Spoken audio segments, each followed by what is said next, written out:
Now I'll invite His Excellency the President of the Foundation. Thank you, Excellency.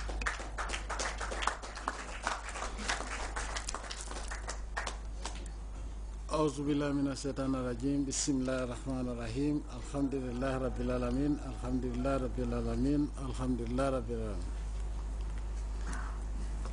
Your Excellency the Vice President, Minister of Women's Affairs and Chairman of the Board of Directors of Jammeh Foundation, the Honorable Minister for Presidential Affairs, Honorable Ministers, the Chairman and members of the Fundraising Committee, the CEO and Deputy CEO of the Jammeh Foundation for Peace, and all the support members for the Fundraising Committee and other supporters, all protocols respectfully observed. I thank the Almighty Allah for this occasion. I also want to thank everyone, be it body corporate or individuals, who have contributed in one way or the other to the success that occasioned this day. But I also want to thank people who have always been contributing, whether they have been requested to do so or not. The Banjul Amsterdam Banjul Challenge,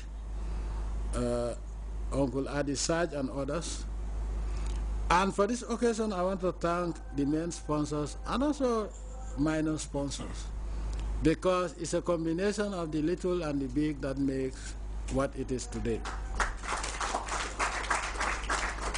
On behalf of the President of the Foundation, that is Her Excellency the First Lady, and on behalf of my family, I want to thank every Gambian and non-Gambian who have been contributing and continue to contribute to the Jammeh Foundation for Peace.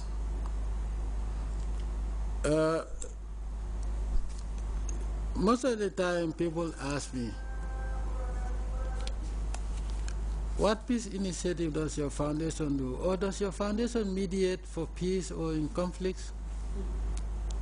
And they are surprised when I say no. Say, but it's a foundation for peace. I said, yes. So what does it do? I said, well, it provides peace for people. And this is at heads of state level, and they cannot understand. So I tell them, do you know what the definition of peace is? It's not only the absence of conflict, but imagine a family of poor people, and they have a sick child, and they cannot afford medical treatment for the child. Would that family live in peace? He said, oh yeah, you're right, I didn't see it in that context. I say, imagine a family of 5 who cannot find food to eat. Do they have peace? He said, no. So imagine a family having a brilliant student who wants to learn and cannot go to school, not because he's sick, but because he doesn't have the wherewithal to go to school. He said, oh, now I understand, because he said he saw about Jammeh Foundation, and he was looking at in which conflict Jammeh Foundation has contributed to making peace. I wouldn't have been able to do so, quite honestly, without the hundreds of thousands of Gambians and non-Gambians who participate in the fields. The proceeds from the farms are what we use to finance the Jammeh Foundation for Peace.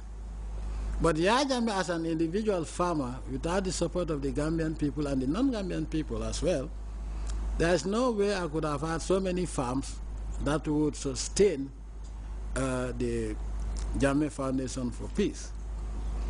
But I also want to thank very special Gambians, some of whom have worked voluntarily for the Jammeh Foundation for Peace Hospital free of charge for the past 15 years since the establishment of the system. Sometimes when I look at them with their board at meetings, Jame Foundation for Peace Hospital, I don't want to ask, I feel bad. I do whatever I can from time to time. But I think we will work towards having them paid salaries, because if there is any qualification required for any job to be done, I think there is no better qualification than somebody who has his or her heart in what he's doing and did so voluntarily for more than 15 years. So we will work towards compensating them adequately, as well as making sure that they are paid salaries. Monsignor, don't worry, I will take care of that. So I will not ask from your millions, 5 million, to pay for their salaries. I will do so because they deserve that. They have responsibilities.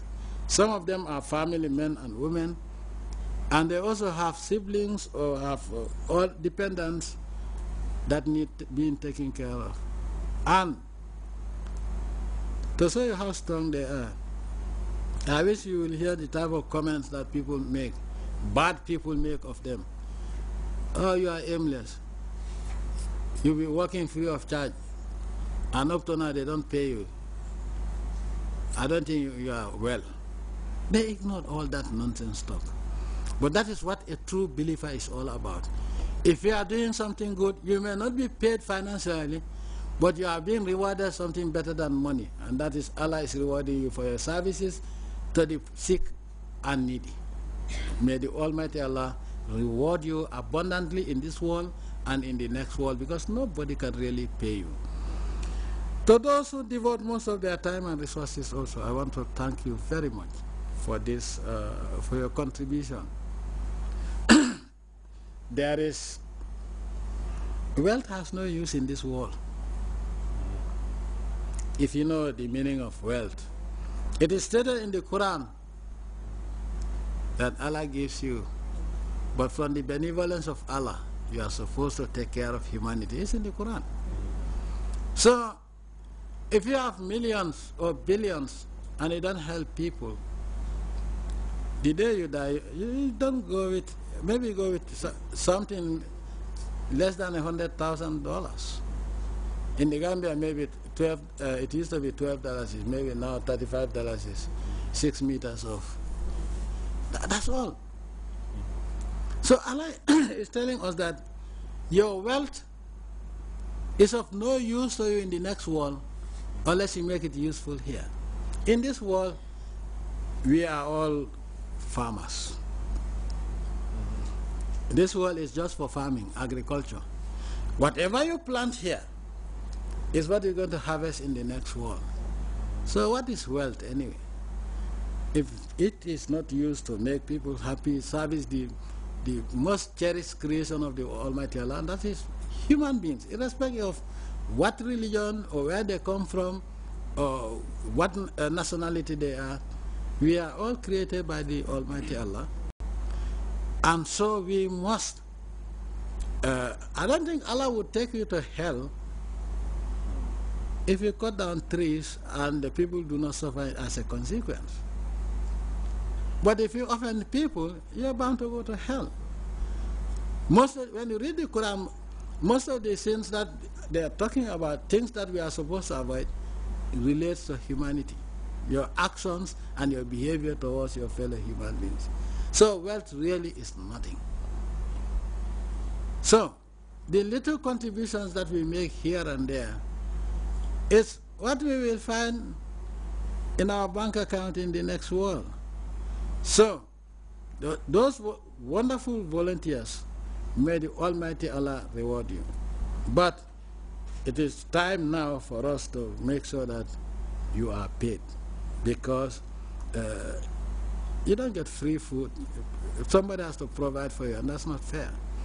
And so I want to thank you very much on behalf of the President of the Foundation